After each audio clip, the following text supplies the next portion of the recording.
Praise the lord. ఈరోజు వాక్యము November నెల 1వ తారీఖు 2025. మొదటి తిమోతికి వ్రాసిన పత్రిక 4వ అధ్యాయము 12వ వచనము. నీ యవ్వనమును బట్టి ఎవడను నిన్ను తృణీకరింపనీయకము గాని మాటలోను ప్రవర్తనలోను ప్రేమలోను విశ్వాసములోను పవిత్రతలోను విశ్వాసులకు మాదిరిగా ఉండము. క్రీస్తునందు ప్రియమైన సహోదర సహోదరులారా, గత 10 నెలలుగా కాచి 11వ నెల నవంబర్లో మనల్ని ప్రవేశపెట్టిన దేవునికి వందనాలు చెల్లిస్తున్నాను. ఎంతైనా ఆయన నమ్మదగిన దేవుడు కనుకనే మనము ఈరోజు సజీవులుగా ఉండి ఈ వాక్యం వింటున్నాము. దేవునికి వందనాలు కలుగునుగాక. ప్రతి శనివారం నేను ఒక గొప్ప వ్యక్తి గురించి మాట్లాడుతుంటాను. ఎందుకంటే వారి జీవితం నుండి మనము స్ఫూర్తిని పొందుకొని మన జీవితంలో ఎంతైతే అంత చేసి వెళ్ళిపోదామనే ఉద్దేశంతో మాత్రమే పంచుకుంటున్నాను. అంతేకాదు ప్రతి శనివారం ఒకే ప్రశ్న వేస్తున్నాను. వీరందరూ వీరు జీవిత కాలంలో చేయవలసింది చేసి వెళ్ళిపోయారు కదా, ఇప్పుడున్న మన పరిస్థితి ఏంటి? క్రీస్తు రాజ్య వ్యాప్తికి మన తలాంతులతో మనం ఏమైనా చేస్తున్నామా? సరే, ఈరోజు మన డిస్కషన్కు జోసెఫ్ బూత్ గారి గురించి తీసుకున్నాను.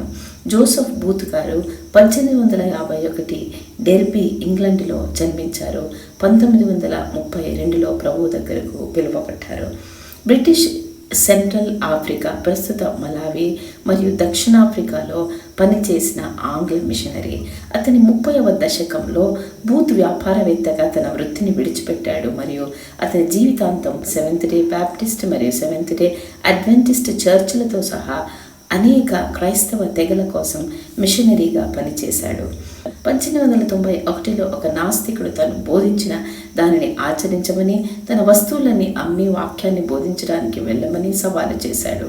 అతను తన వ్యాపారాన్ని విక్రయించాడు మరియు జూలై 1891లో తూర్పు ఆఫ్రికాలో మిషనరీగా మారడానికి అంగీకరించాడు. అక్టోబర్ 1891లో మెల్బోర్న్లో అతని మొదటి భార్య మేరీ జేన్ మరణించినప్పటికీ అతను తన 2 చిన్న పిల్లలతో ఆస్ట్రేలియాను విడిచిపెట్టాడు మరియు ఆఫ్రికాలో పనిచేయడానికి ఎంచుకున్నాడు. తన మిషనరీ వృత్తిని ప్రారంభించాడు. బోధన మరియు వాణిజ్య కార్యకలాపాలను కలిపి విలియం కేరీ భారతదేశంలో మార్గదర్శకత్వం వహించిన స్వయం సహాయక బ్యాప్టిస్ట్ మిషన్ రకాన్ని ఏర్పాటు చేయాలని అతను లక్ష్యంగా పెట్టుకున్నాడు. బూత్ 4 నవంబర్ 1932న 82 సంవత్సరాల వయసులో వెస్టర్న్ సూపర్ మేర్లోని తన ఇంటిలో మరణించే వరకు ఇంగ్లాండ్లోనే ఉన్నాడు. ఈ వారాంతం మీకు అందరికీ దీవెనకరంగా ఉండనుగాక.